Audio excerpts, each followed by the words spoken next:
Ida, it's been 1 week now since her son went missing. How are you bearing up? Can you manage a tear for the camera? What? This deer is Jaybird from America's Most Feathered. They're doing a feature. Now, which do you think is my best side? Now tell me, Ida, there have been reports of farmyard bullying. Do you believe that your child was abducted, or could he have run away to escape farmyard persecutors?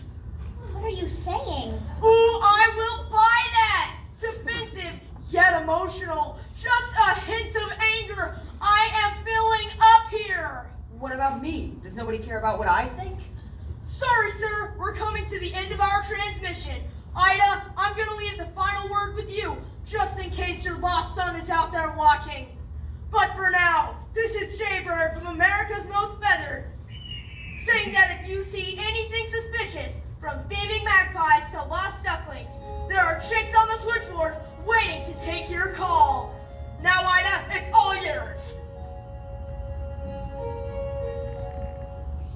Every time